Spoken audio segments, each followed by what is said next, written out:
it's Girliest. Welcome to my channel where I show you love, life, and walking with Jesus Christ. That's my new intro. If you used to watch me, you've been subscribed. My old intro, I just felt like it wasn't it anymore. It gave kind of boyish vibes. I want to be more feminine, more girly. Plus, my name is Girliest now. I also changed my name. So today I'm going to be telling my testimony. I want my YouTube to show something more different that I never showed before. And now that I'm walking with Christ, yes, I put a bonnet on. At first I was going to get on here and I was going to get cute, makeup, do everything dressed up to record my video. But something came over me today to do it today. Something else happened to me today, and it's given. I need to do it right now and today. So don't mind what's going on with my head. Just listen to the message. This is my testimony. I'm going to start from the beginning because I do feel as though the testimony do start from when you're younger, not just when it happened and when you became the child of God that you always wanted to be. I feel it comes from within when you were little as well. So I wrote down in a notebook. That's why I'm looking over here so I don't forget anything during this testimony. I don't want this testimony to be long, overweighted, like none of that. But starting off my testimony, I feel as though certain things your parent let happen to you, I also feel like that can go into your testimony, because a parent could be letting a child go through something so the child don't really know what true love is, true care is, unfailing love, or showing them,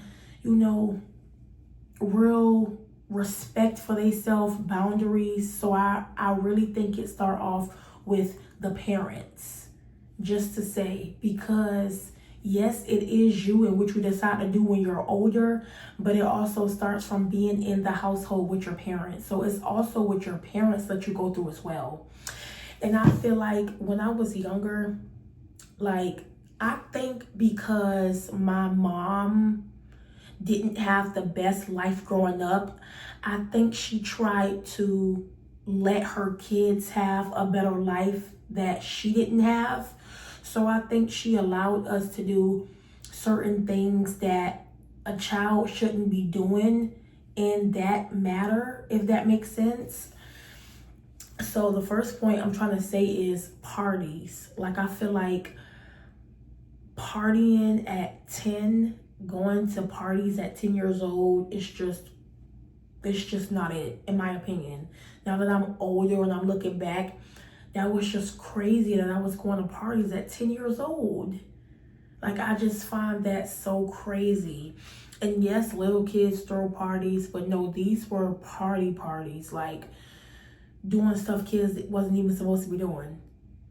But I feel like, oh mama, let me go to my friends' parties when they mamas got them Airbnbs, buildings rented out, just doing all type of stuff we didn't have no business at that young age like that.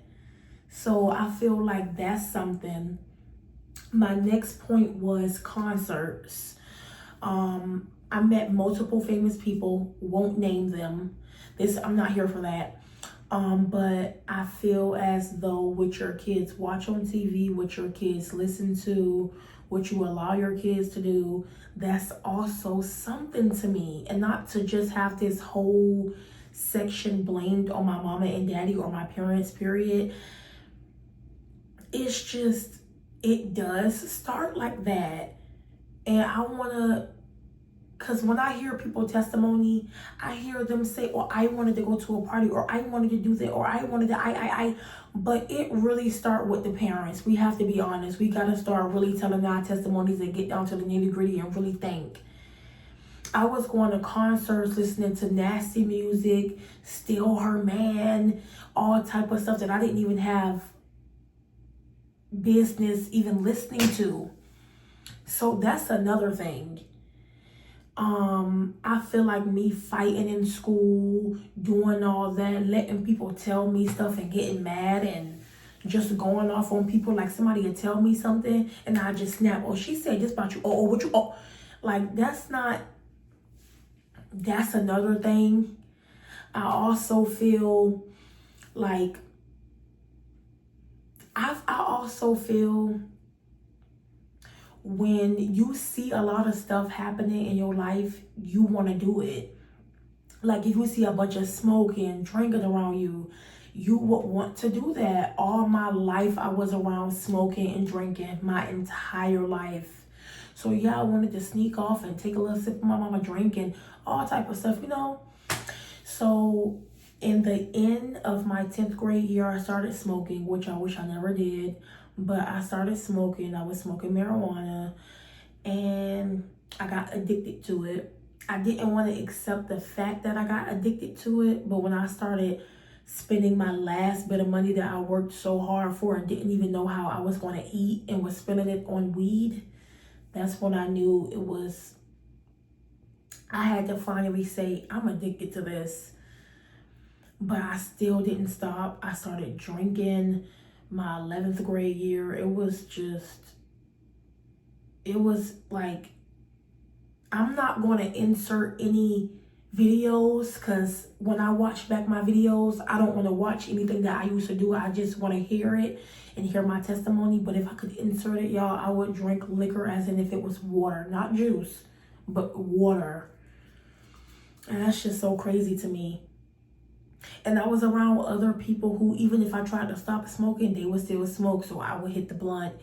It was just, I don't know. And then from there,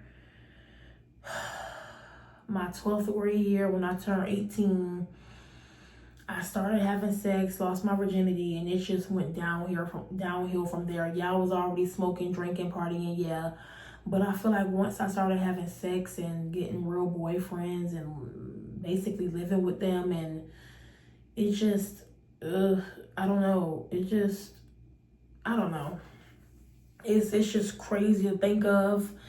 I feel like also having negativity around you, people talking about other people, it'll make you kind of fall into it. Not to say you a follower, but when they say you are who you hang around, my mama always told me. Now, mind you, this was stuff that my mama was always a great mother. Let me say that. But it's just certain stuff, you know.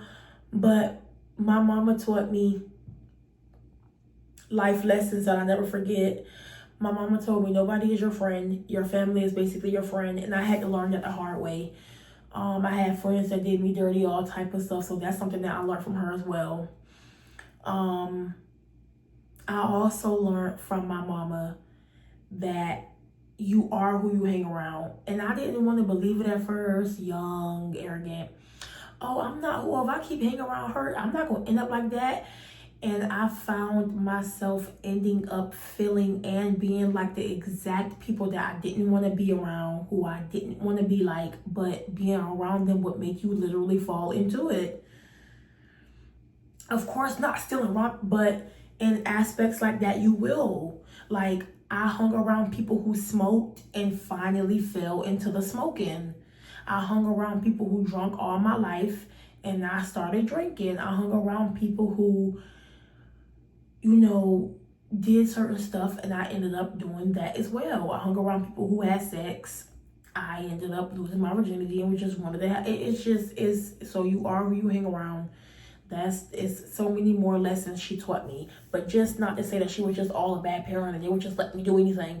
Let me just get that out of the way. My other one is cursing.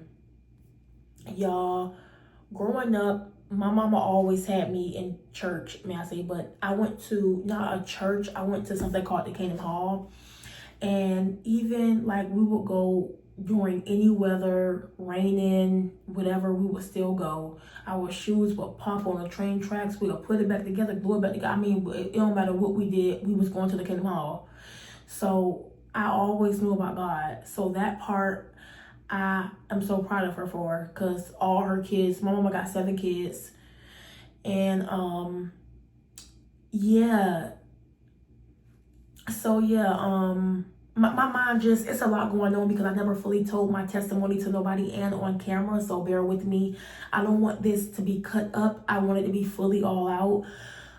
So yeah, I always knew about God. And y'all, the funniest thing, it's not funny, but I'm laughing because I was so young. I never had cursed before, but around like, I say around 6 years old, I was like, I never cursed. I wonder if I curse, will God just kill me right now? So I cursed, and it was my first ever curse word. And ever since that day, I just kept cursing. I don't know why. Cause you know they teach you don't curse. God said that it's not good to curse.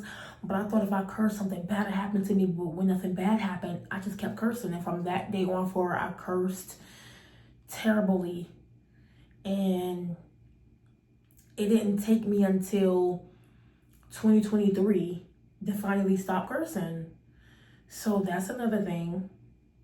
And I just went through a whole little, like, it was terrible. I can't even put it in words. Like, I was smoking, I was drinking, I was partying, and I was having sex. I was doing everything of the world, listening to nasty music. That's another thing. Listening to nasty music. Like, it was just, I can't explain it. But the day I got saved was March 3rd, 2023. I used to watch all type of shows. Mind you, I'm not naming anything. I used to watch all type of shows. The shows would come out on Sundays. I kept wanting to find myself in church, but I was letting everything else destroy me and distract me, and it was just terrible. But March 3rd, 2023 is when I got saved. I told God, I just don't want to do it.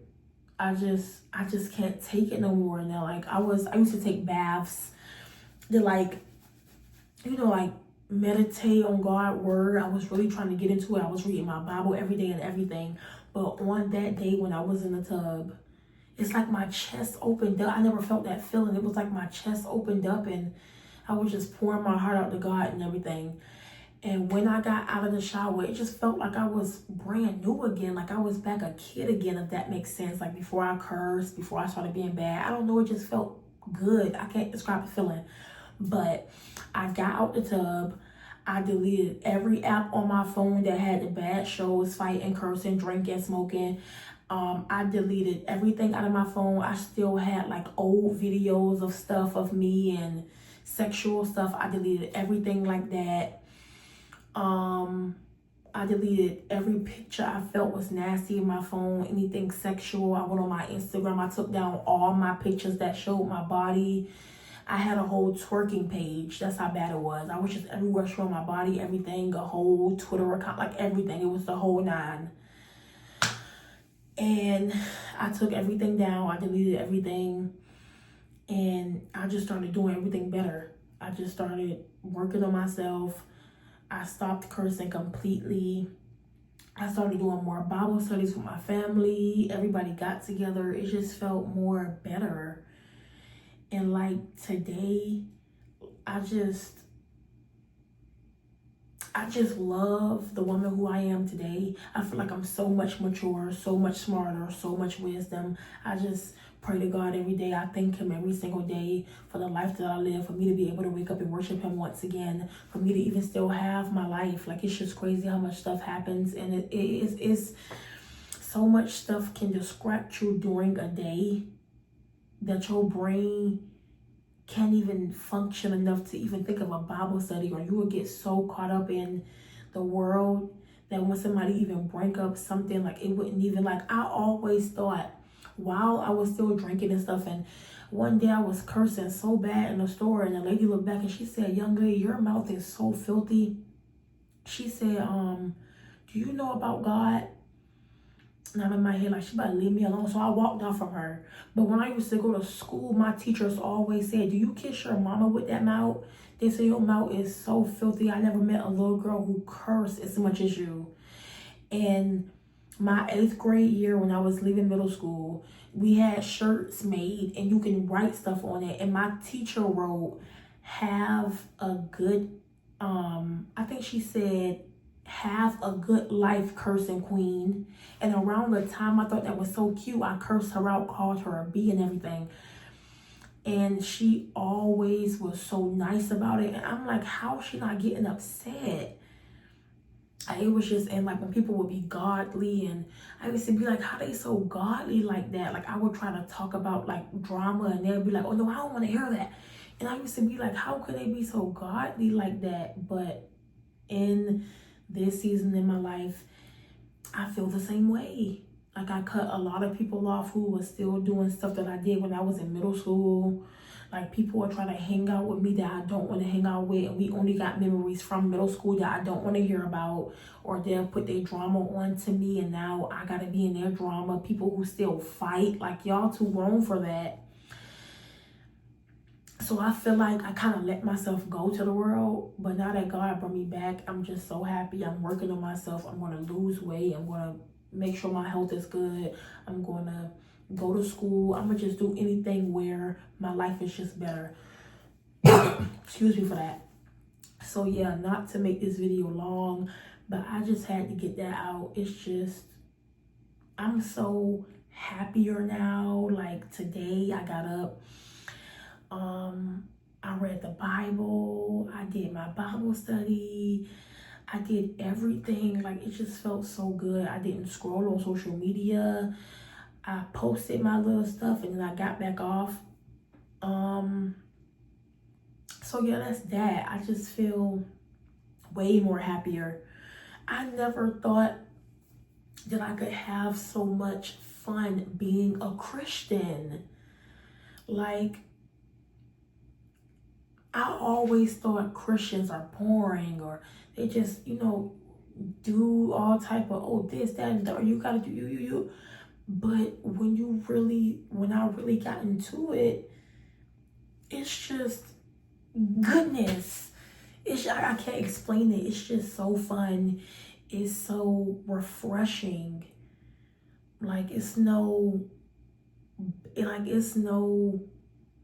God is an unfailing God with unfailing love, care, compassion, patience. And around that time, I thought, oh, I know God just because I was going to church, Cannon Hall. But I found a church where I live at. I got married. Wait, I'm missing out a part of my testimony. I got married. I went celibate. And if I'm saying that word right. And I found my husband. I got married. I found a church, the church that he grew up in. About that. This has been the best experience for me. I kept wanting to get back into church, but I didn't know. And I go to an actual church, and I didn't know where to start. I didn't know how to get back on YouTube. I didn't know what to say. But I knew I wanted to show other people, like, you can be the same way. You don't gotta change. Just change your bad habits, of course, and follow Christ. But you don't gotta be overly godly or overly doing something just to, be a regular Christian. I feel like most people think Christians just sit, read the Bible all day, judge people, don't do that. But that's not really it. You can still do your everyday things that you want to do. Just include God and do better. And you don't gotta force yourself, like, no cursing today, no smoking, let me just go cold turkey. That's gonna make you go back to all your bad habits. So just take it slowly, let it come naturally, and everything will be good. And I also feel, don't let other people tell you how to feel. I feel that's a big thing. People always try to put on you how you should feel, or put on you how they view the Bible. You gotta view the Bible and see whatever you take from it and your understanding and your wisdom, and you apply it. Don't let anybody tell you scriptures out of the Bible or how they feel about the scriptures, and then you just go off whatever they say, or you listen to all type of videos or podcasts, or you watching people on stage, and then you just do that, and then that just be it. Like, you don't get into the Bible for yourself. But getting into the Bible for myself was the best thing that I could have ever did, because it was some lies people told me that I found out wasn't true. But reading the Bible for yourself was the best thing for myself, and for yourself would be the best thing, and for me it was the best thing. But that's all I'm gonna say. I love my intro. I just wanted to say that. And yeah, it's just, I'm so happy that I'm grown so much better. I've grown. And I'm grown. I'm so much better is what I tried to say. And my walk with Jesus Christ is only going to get me to the Father, the Most High Heavenly One, God. And that's all I gotta say. And I love y'all, and I cannot wait for this new journey. For anybody that need help, y'all can always text me. My Instagram is girliest. Everything. You can comment. Tell me y'all testimony in short. Everything. Anytime y'all need help, y'all want to ask me a question, y'all can always comment, inbox me. Snapchat is girliest3. Everything. My TikTok is girliest3. I have a whole, let me say this. I have a whole TikTok. I'm gonna put it at the end of this video if I can. I have a whole TikTok dedicated to my Christianity. I do get ready with me's, how I dress going to church, dressing modest. I love that for myself, and I don't want to make this too long. So love y'all. I love y'all. God love y'all, and continue to walk in y'all faith in Christ.